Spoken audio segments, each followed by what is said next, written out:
Hello and welcome back to my vlog. I've got a three-parter here by Benjamin Franklin entitled The Way to Wealth, and this is part one. Courteous reader, I have heard that nothing gives an author so great pleasure as to find his works respectfully quoted by others. Judge, then, how much I must have been gratified by an incident I am going to relate to you. I stopped my horse lately where a great number of people were collected at an auction of merchants' goods. The hour of the sale not being come, they were conversing on the badness of the times, and one of the company called to a plain, clean old man with white locks, Pray, Father Abraham, what think you of the times? Will not those heavy taxes quite ruin the country? How shall we be ever able to pay them? What would you advise us to do? Father Abraham stood up and replied, If you would have my advice, I will give it you in short. For a word to the wise is enough, as poor Richard says.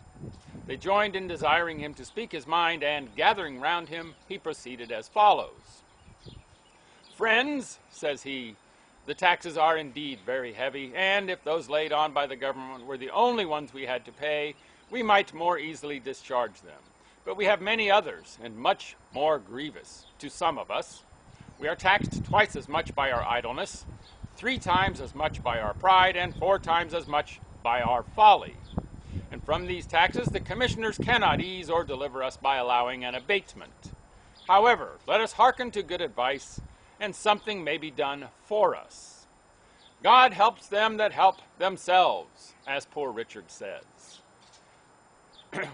1.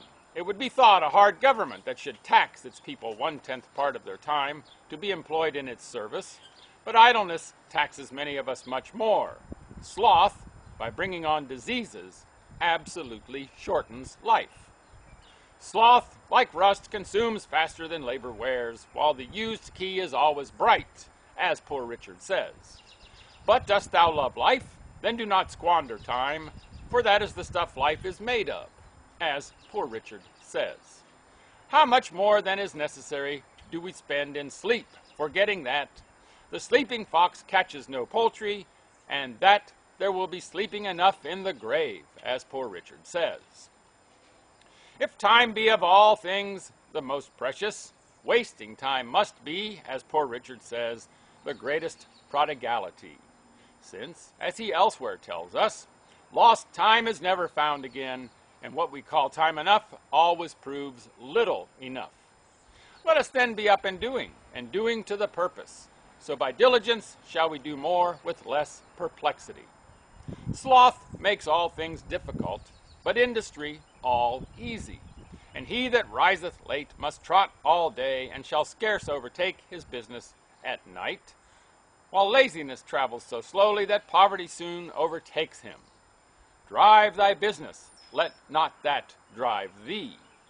And early to bed and early to rise makes a man healthy, wealthy, and wise, as poor Richard says.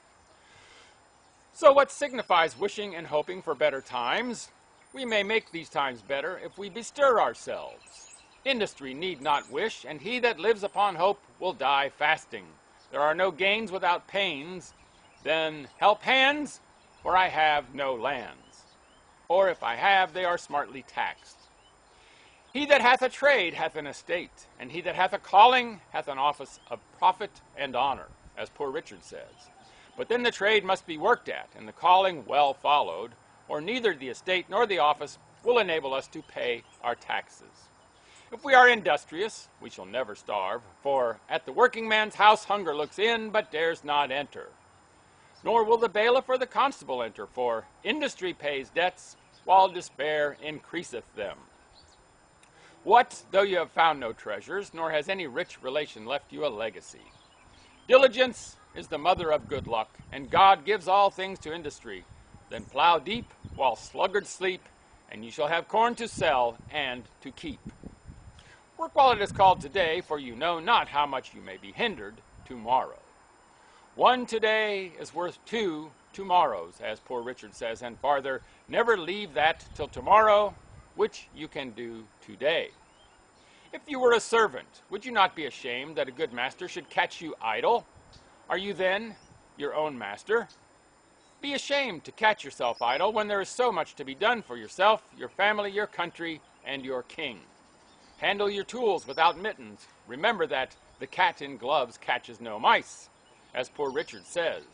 It is true, there is much to be done, and perhaps you are weak-handed, but stick to it steadily, and you will see great effects, for constant dropping wears away stones, and by diligence and patience the mouse ate into the cable, and little strokes fell great oaks. Methinks I hear some of you say, must a man afford himself no leisure? I will tell thee, my friend, what Poor Richard says. Employ thy time well, if thou meanest to gain leisure, and since thou art not sure of a minute, throw not away an hour. Leisure is time for doing something useful. This leisure the diligent man will obtain, but the lazy man never, for a life of leisure and a life of laziness are two things. Many, without labor, would live by their wits only, but they break for want of stock.